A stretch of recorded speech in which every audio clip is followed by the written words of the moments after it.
Jadi langsung aja yang agak bermutu. Jadi ini yang keberapa kayak kelima ya? Kelima. Oh, kelima. Jadi udah 5 episode jadinya nih. Yang 4 kemarin kayaknya viewernya nambah sedikit gitu, nggak tahu. Kemarin ada siapa yang tiba-tiba melihat mungkin gitu ya. Bisa jadi.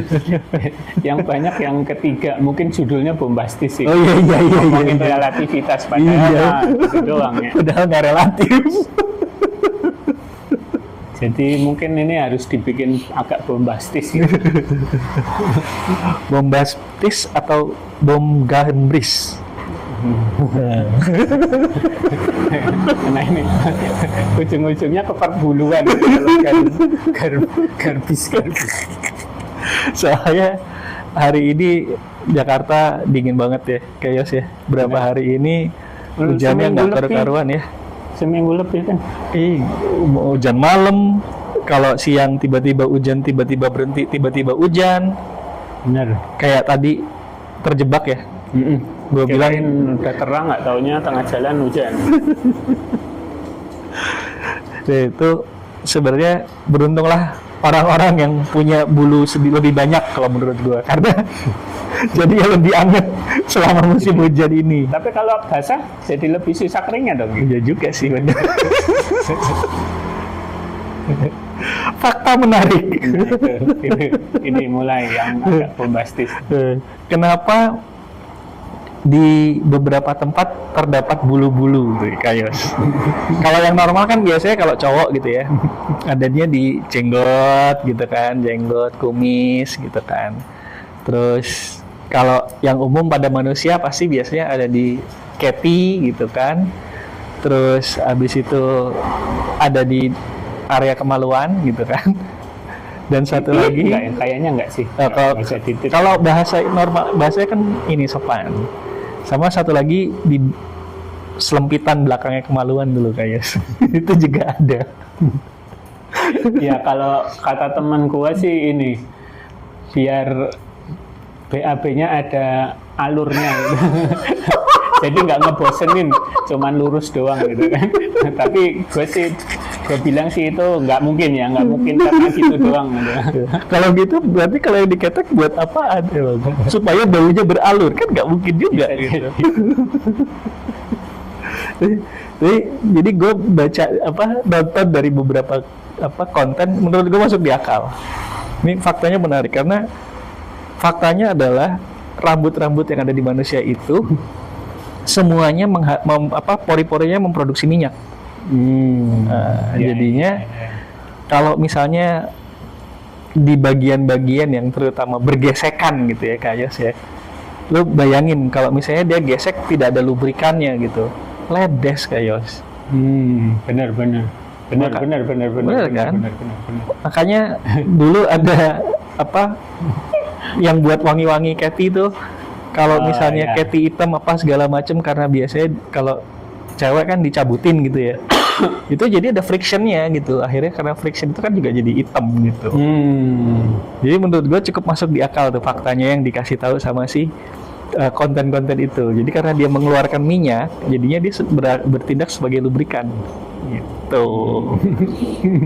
Jadi kalau misalnya ada di tempat-tempat yang tidak lazim gitu, misalnya kayak yang menurut gue yang paling menyebalkan itu adalah di bawah kemaluan yang keselembitan yang arah satu lagi itu loh, arah bagian pembuangan. Nah itu mungkin karena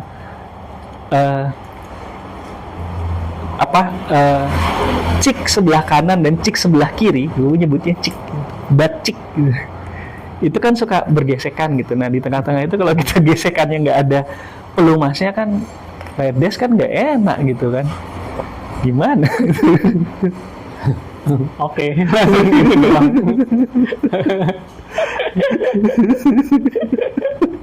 Ini fakta yang penting nggak penting. Pengetahuan yang gunanya sedikit. Yang kelihatannya sepele tapi ternyata penting. Jadi kalian yang tiba-tiba suka overthinking kalau mau tidur gitu, loh gunanya bulu itu buat apa ya gitu kan? Jadi sekarang bisa tidur nyenyak. Iya, tenang ya. Ini kita bantu dengan menyalurkan jawaban dari konten orang lain. Iya benar. Ternyata begini, jadi kalian bisa nggak usah overthinking lagi kalau tidur gitu. Nah, kalau mau dengerin yang aneh fakta-fakta yang menarik lagi, jangan lupa untuk like dan subscribe kita punya channel. Yang penting tuh. Bridging-nya bagus. Bridging-nya bagus ya. Semen. Biasanya suka lupa. Iya. Kalian gimana hari ini? Masih suka batuk-batuk gak? Belum kepengen. Makanya ngerokok biar bisa batuk, biar bisa ngasih subliminal message kayak yang kemarin-kemarin. Apa ya tadi? Oh ini kita sepele tapi ternyata penting itu. Nah kemarin yang gua kan ke kantor itu ya, agen asuransi gitu kan. Oh ya, minggu lalu lo ketemu ya ngurusin itu ya. Terus kan ya ini sebenarnya kali kedua gua menemukan hal ini gitu. Jadi kali yang pertama itu waktu gua ke gedung SCTV gitu kan. Jadi kan dia biasa ngasih ID terus ke lift gitu kan. Nah, ternyata liftnya itu yang pencetannya di luar itu loh, Ki. Pencetan lantainya itu di luar, Ki. Nah, gua kan asal sok tahu aja ya, begitu masuk loh, ternyata ada lift yang kebuka, kok langsung masuk aja. Itu yang kali pertama ya. Begitu masuk, mau mencet di mana ini kok nggak ada pencetannya? Gimana gua bisa ke atas nih? Setelah nanya-nanya orang situ, ternyata oh itu pencetannya di luar mas. Jadi gua mesti keluar dulu, bentar bareng kita keluar, habis itu mencet dari luar. Nah itu kan kayaknya hal sepele ya, betul, orang. betul. Tapi ternyata kalau nggak tahu ya kayak gua ntar jadinya gitu kan. Kepelantrang ya kalau orang Jawa bilang. Kalau coba kalau nggak ada orang di lift itu kan gua bisa jadi naik turun. Tapi kali itu tak bakal kebuka kalau misalnya nggak ada orang, udah program lagi kan. Nah itu. Yang kali Ciliwung, kali kedua. Nah kali kedua ini kan ya karena udah tahu, jadi langsung, pencetannya di luar, jadi mencet dulu, terus diarahin ke lift yang mana gitu. Oh aman ya yang kali kedua ya. Yang kali kedua ini. Gara-gara lo ngomong ini, gue jadi cerita jadi inget cerita teman kita Yos. Jadi teman kita ini punya cerita. Dia kan kalau itu yang modelnya kalau kan tuker ID, terus habis itu lo mencet nomor kan. Lo mau ke lantai berapa? Nah kalau yang ini lebih menarik lagi. Jadi lo harus ngetapnya di luar. Oh begitu. ID-nya buat ngetap lift juga gitu. Ngetap lift juga. Pernah nemu ini. Terus di luar ngetapnya. Nanti baru lo kan ke lantai ini, nanti dikasih tahu di situ lantai, dikasih tahu urutannya lantai ini, naiknya lift yang ini gitu. Ya. Si teman gue ini cerita, dia abis nuker masuk, dia nggak tahu gitu kan.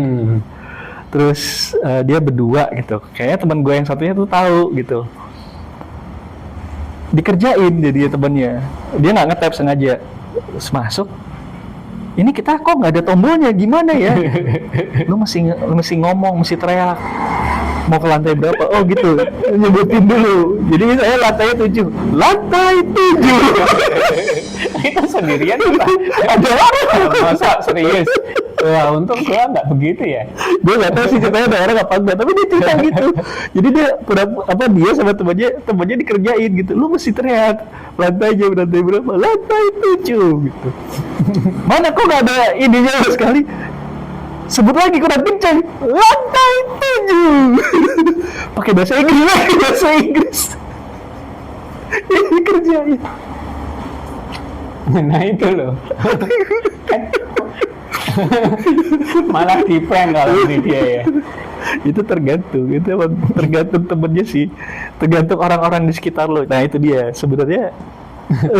Ternyata bener, orang di sekeliling lo itu berpengaruh dengan kehidupan lo gitu. Kalau orang di sekeliling lo baik, ya kehidupan lo mungkin aman-aman aja dan baik gitu. Kalau orang di sekeliling lo brengsek yang suka kerjain ya gitu lah.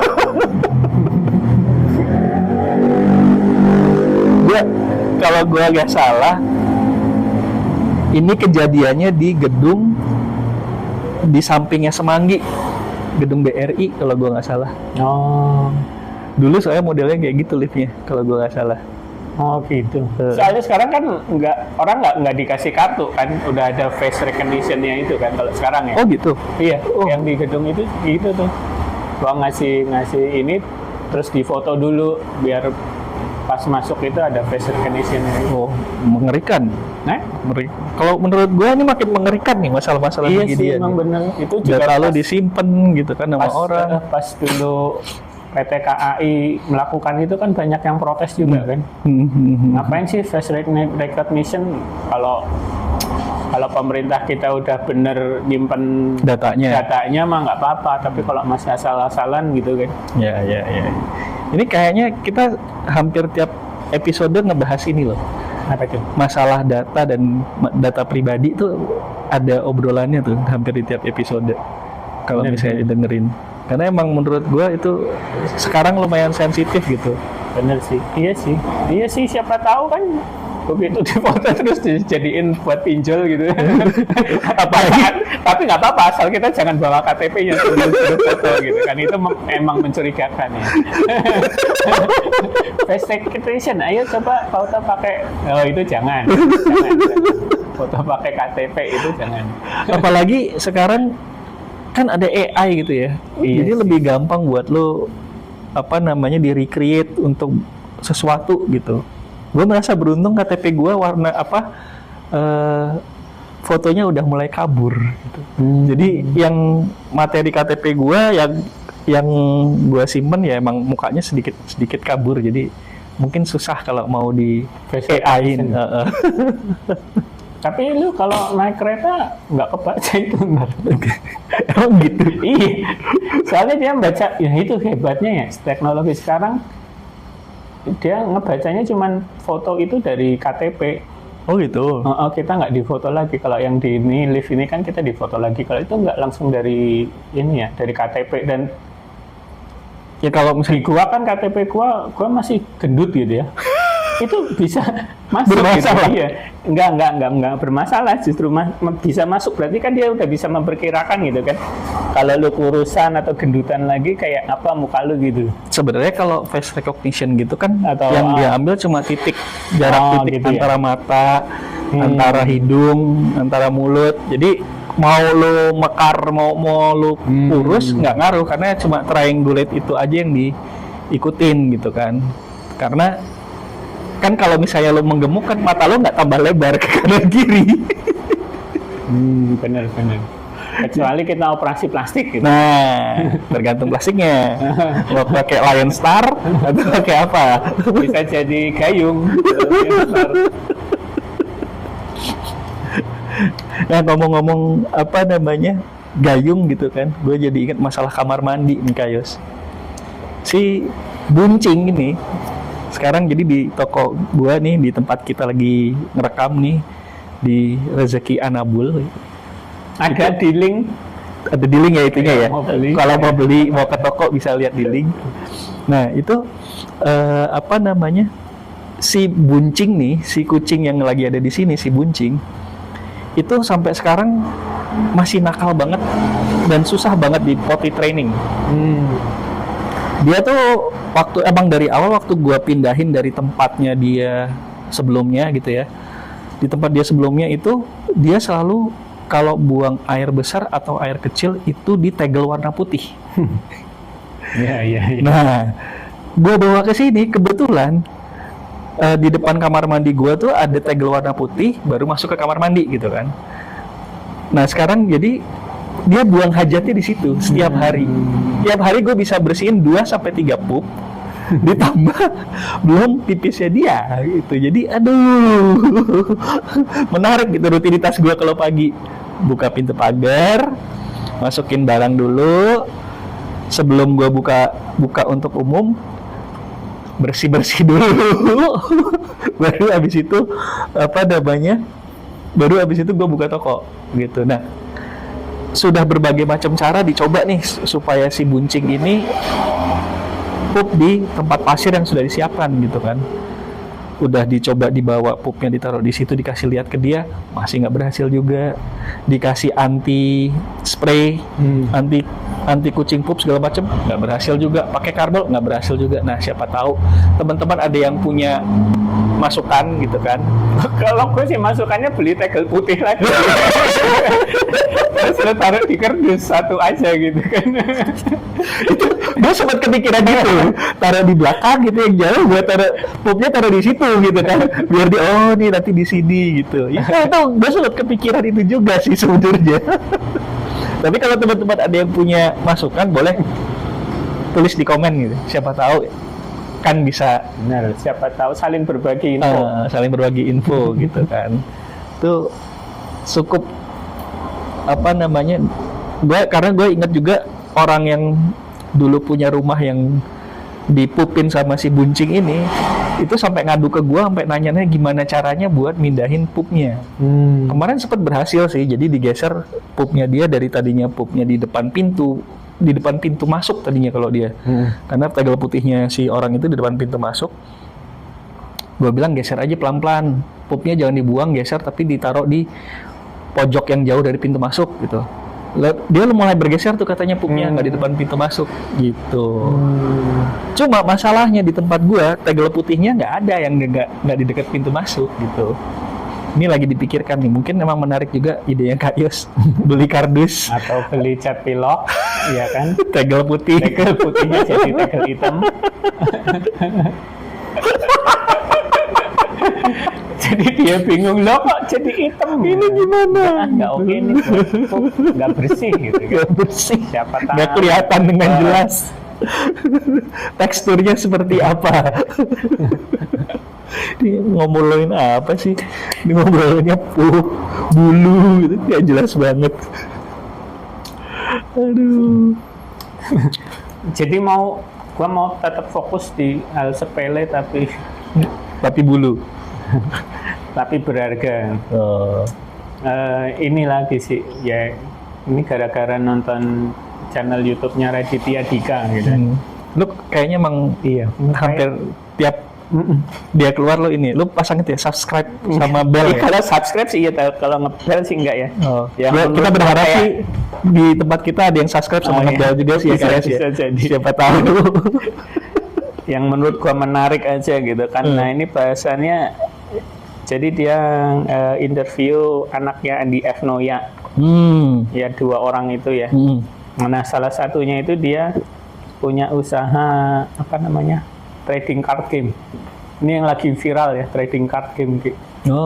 Jadi kayak kartu, ya mungkin kayak kartu zaman dulu, kayak kartu basket gitu ya. Cuman ini bisa dimainin gitu loh.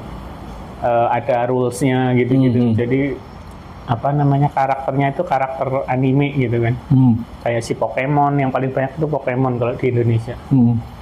Nah, ya itu bahas itu, terus itu kan kartu ya. Kalau untuk sebagian orang ya nganggapnya apaan sih, cuman kartu doang. Terus dia ditanya, pernah nggak beli kartu apa gitu sampai berapa gitu? Katanya dia pernah beli kartu sampai 2 juta per hari. 2 juta per hari. Nah 2 juta per hari ini dia dengan harapan dia dapat kartu yang rare, yang langka gitu kan. Jadinya bisa dia jual lagi dengan harga mungkin lebih tinggi dari 2 juta. Bener. Ternyata zong. 2 juta zong. 2 juta per hari zong karena nggak ada kartu yang rare gitu kan. Yang rare tuh kalau nggak salah, kalau Pokemon tuh ini ada si Mew apa gitu loh. Satu lagi apa ya? Charmander. Ya, Charmander bener. Charizard. Charizard. Oh, Charmander yang paling gede itu ya, yang udah jadi naga ya. Nah, ya itu pengalamannya dia itu kan. Terus ditanya juga ini, emang kalau kalian pasti kenal kan sama kolektor di Indonesia. Value kartu mereka itu berapa sih? Besar. Berapa? Bisa MM-an anjing. Bisa MM-an. Itu apa? Oh, ada telepon. Oh, telepon. Keputus nggak ya? Yang angkat dulu nggak apa-apa kali. Tapi nggak tahu nih keputus apa nggak. Yo, itu bisa nggak? Di pause. Coba di pause dulu. Nah, menarik nih. Ini barusan ada telepon. Kebetulan gue baru pertama kali beli barang di brand tertentu lah, brand makanan kucing. Kalau yang kemarin-kemarin, kalau misalnya gue beli barang langsung dari supplier, nggak pernah ada yang konfirmasi ulang. Yang ini menarik nih, tiba-tiba di telepon, kemarin ada yang kirim barang nggak? Gitu, ditanyain. Oh, Sampai segitunya gitu. salesnya bagus katanya. Iya, berarti ada reportingnya bagus gitu. Padahal gue mesennya nggak banyak-banyak amat gitu, cuma sedikit lah. Nggak nyampe 1 jutaan tuh, nggak nyampe kalau nggak salah kemarin, karena ada barang yang nggak ada gitu kan. Ini menarik sih.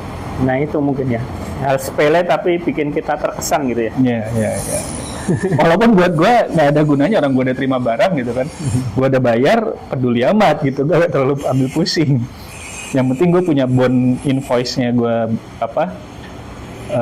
transaksi gue transfer, sama gue punya invoice dari mereka, buat gue udah cukup itu sebenarnya. Itu.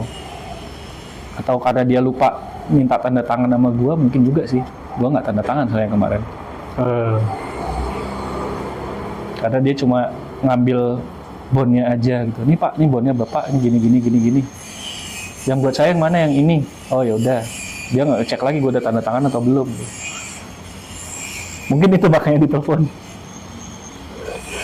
Aduh. Ya namanya pengiriman pertama. Pas kebetulan kemarin memang lagi ada beberapa teman yang di sini, jadinya ada sedikit pakewuh gitu. Ada teman dan ada pelanggan kebetulan pas tiba-tiba datang gitu. Jadi dalam satu waktu bersamaan tiba-tiba rame aja gitu. Itu mengejutkan gitu buat gua. Tiba-tiba ada yang datang. Kemarin rame banget. Untung kita kemarin nggak bikin ini nggak nge-record di sini, nge-record kemarin gitu kan. Kalau nggak pasti rame banget. Shani, I love you. Balik lagi batuknya. Akhirnya setelah ditunggu-tunggu. Oh, ini menarik Kayos, nanti lo mesti coba. Jadi gue dibawain sama jadi temennya istri gue tuh dari Papua. Oleh-olehnya sekarang itu adalah bolu roll isi abon. Oh.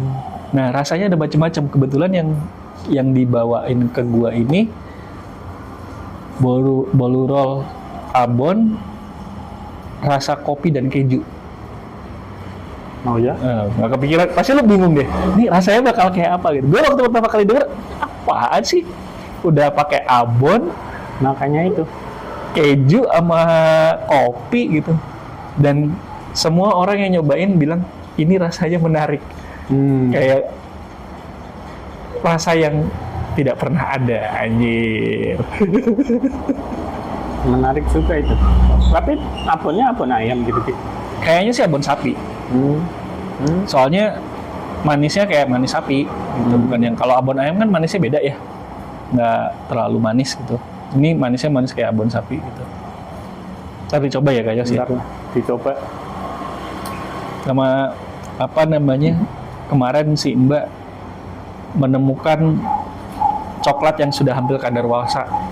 Akhirnya di rumah bikin puding, sama kebetulan si Anita kemarin ditawarin beli stroberi, mau nggak? Dia beli 2 kilo stroberi. Ternyata 2 kilo tuh banyak banget stroberinya. 2 kilo. Untung yang 1 kilo dibeli akhirnya sama temen gua. Yang sekilo lagi dibawa ke rumah buat toppingnya puding intinya. Ternyata banyak sekilo itu buat stroberi. Tapi sejujurnya gue nggak terlalu suka dengan rasa stroberi. Tapi pengen jadi petani dulu. Makan asem gitu ya. Iya benar. Asem sih. Nah Tapi itu apa sih? Kalau masih ada nggak ya buah murbei gitu-gitu? harusnya sih masih ada ya. Tadi ngelanjutin yang tadi. Apa? Oh iya. Ini maaf tadi intermezzo. Jadi apa ya tadi? Ya Raditya pokoknya. Dika. Oh iya. Value-nya itu bisa MM-an gitu loh. Karena satu kartu langka itu bisa 100 juta, 500 juta gitu-gitu. Wih, tapi dijualnya belum tentu di dalam negeri dong. Iya, jadi si anaknya Andi Agnoya ini pembelinya dari luar ya. Ya Indonesia sebenarnya ada, malah katanya ya, Indonesia itu big spender gitu. Buat beli yang Barang-barang koleksi begitu big spender katanya. oh gitu. Iya. Nah itu kan jadi kita baru tahu ya. Ternyata orang kaya di Indonesia itu banyak gitu. Oh. Ya dia sih dari Singapura lah, dari mana itu adalah pembeli-pembelinya gitu. Kalau kartu Michael Jordan nyium piala ada yang mau beli? Nah itu. Hah? Gue masih punya. Gue cari dulu deh. Nah itu kalau yang di luar kan kalau nonton Netflix King of Collectibles. Ya. Nah itu kan ya. ada apa sih PSA ratingnya itu. Iya, benar. Nah itu sih mungkin kalau ada itunya mungkin bisa ini ya. Ya kalau gua kan karena dulu main beli terus disimpan, ya ratingnya mungkin susah ya, nggak ada rating itunya gitu. Masih dibawa ke lembaga ratingnya. Nggak tahu di Indonesia mereka nyebutin nggak? Ada sih. Dia ngerating kartu gitu katanya 500.000 Per kartu. Wow. Berarti mungkin ada ya kali ya, nggak tahu sih. Oh, oke. Coba nanti gue cari tahu juga. Kalau siapa tahu jadi jutawan. Oke. Sekian tahun yang lalu mengumpulkan kartu basket dan kartu Marvel gitu kan. Siapa tahu sekarang sudah menjadi harta karun gitu kan. Bener. Nah ya itu, tapi kan ya kalau kolektor hardcore gitu kan masalahnya adalah di emosional ya. Ya. Biasanya lebih karena malah susah jual kan. Karena attach. Gue juga sebenarnya terus terang kadang-kadang juga ini ya gue sempat ngobrol sama teman gue masalah konsep kemelekatan nggak Yos?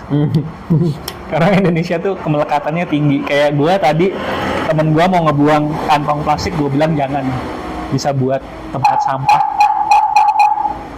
Padahal biasanya tuh habis itu lupa sih di Benar, ya. Banyak gitu. Itu kalau nyokap gua dulu malah dilipat-lipat gitu kan jadi segitiga gitu kan. Jadi mungkin ibu-ibu relate ya. Iya. Bener kan? Sama itu. Nyokap gua juga gitu. Dan sekarang gua juga kayak gitu juga. Karena kadang-kadang bisa dipakai buat ngasih belanjaan ke orang yang belanja. Iya benar. Terus kemelekatan ini menarik ini Ki. Ini tapi bisa dibahas di episode berikutnya kayak. Oh boleh. Jadi tunggu aja ya. Ini menarik ini kemelekatan. Oke, jangan lupa kalau gitu biar nggak ketinggalan episode selanjutnya, jangan lupa buat selalu subscribe. Kalau bisa nyalain bell, gitu ya. Itu penting loh guys. Dinyalain bell itu penting karena ya kita tuh ada jadwal upload nggak sih? Gue sih berusaha nge-up itu kalau yang video panjang hari Selasa, video pendek itu hari Kamis kalau nggak Jumat kali ya. Sesudahnya si Selasa naik gitu ya. Oke, berarti teasernya malah belakangan ya. Karena biasanya video panjang agak mengecewakan view-nya. Jadi perlu kita push ya. Ngomong-ngomong tapi kalau yang short gitu link buat ke video panjangnya bisa ada juga link juga. Oke. Jadi kita masih belajar karena kita masih belajar jadi ya gitulah. Waktu itu baru kemarin gua cobain ternyata bisa. Terus gua nyobain dari video orang lain, oh ini kali ya diklik, oh iya benar. Begitu caranya ternyata. Sudah kayaknya udah ini waktunya sudah habis. Nggak berasa kan? Mau sih. Dari dulu kita selalu ngobrol kayak kita takut kalau misalnya kita bikin konten kayak begini, kita mau ngomongin apa dengan waktu yang segini lamanya. Oh iya bener, udah kan? 29 menit. Soalnya emang target kita 30 menit, kita mau ngomongin apa nggak jelas gitu kan. Iya, takutnya kalian juga bosen kan. Makanya kemarin sempat dibagi 2 episode, episode 2 dan 3 karena kita kebablasan. Iya. Sama ini juga sih, keterbatasan ini internet gua lemot. mau 1 giga aja 1 jam ya. Jadi ya maaf aja sih. Ya udah, kalau gitu jangan lupa buat like, subscribe, nyalain bell. Betul. Sekarang tambahin nyalain bell. Kemarin-kemarin belum ada nih. Oh iya, benar-benar. Sama kalau ada ide ngobrolin soal ini dong atau punya fakta apa, boleh tulis di komen di bawah ya. Jangan lupa. Benar-benar. Sampai ketemu di podcast kita selanjutnya. Terima kasih.